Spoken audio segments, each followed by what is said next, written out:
We begin with the aftermath of an attempted coup in Russia, where new questions are swirling as we speak about the country's leadership. Now, just over the weekend, Yevgeny Prigozhin ordered his paramilitary troops to march on Moscow, and he's the leader of the Kremlin-backed Wagner mercenary group. After facing threats from Russian President Vladimir Putin, Prigozhin called off the rebellion and reportedly reached a deal to go into exile in neighboring Belarus. But earlier today, Prigozhin defended his actions.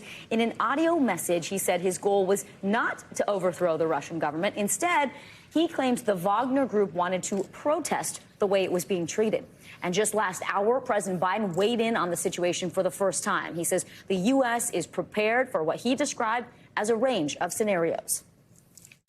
I also convened our key allies on a Zoom call to make sure we're all on the same page.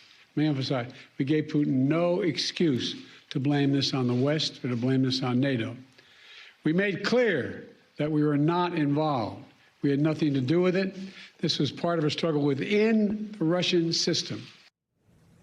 NBC News foreign correspondent Raf Sanchez is live in Kyiv for us now. Raf, good to see you. So what else are we hearing from Prigozhin today? And how are officials at the Kremlin responding to these new claims?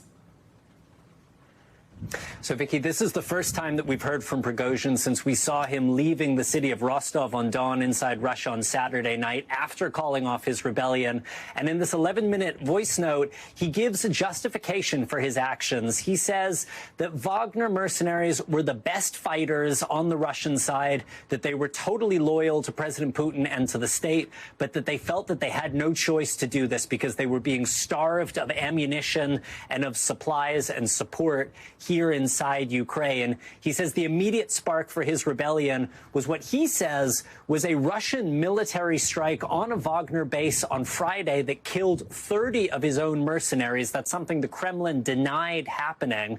He's also saying that the reason he called off his advance at the gates of Moscow was to avoid the spectacle of Russian forces opening fire on each other, to avoid what he said would be Russian-on-Russian bloodshed. But he's also apologizing because as his Wagner troops did advance north, they killed a number of Russian pilots in helicopters and in aircraft. He says he deeply regrets that. What he did not say, guys, where he is now, what his future looks like, and who is in charge of the Wagner Group and what his mercenaries are going to do. So still a lot of questions, even after that long voice note. Well, Raf Morgan here. Speaking of those lingering questions, I mean, when we just sort of look at the big picture at this point, how could this sort of short-lived rebellion impact now the war in Ukraine as we look to the days ahead? I mean, what is the message today from the Ukrainian president? What is Volodymyr Zelenskyy saying? So Zelenskyy making a surprise trip, Morgan, to the east, where he met with Ukrainian troops taking part in the counteroffensive. Real contrast between the Ukrainian leader and the Russian leader. Zelenskyy on camera meeting with his men. Putin, we don't know where he is. We haven't seen him since Saturday.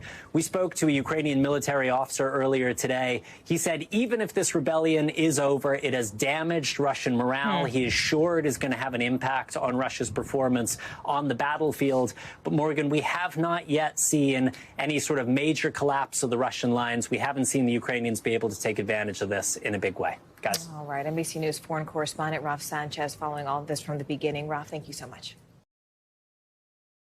Thanks for watching our YouTube channel. Follow today's top stories and breaking news by downloading the NBC News app.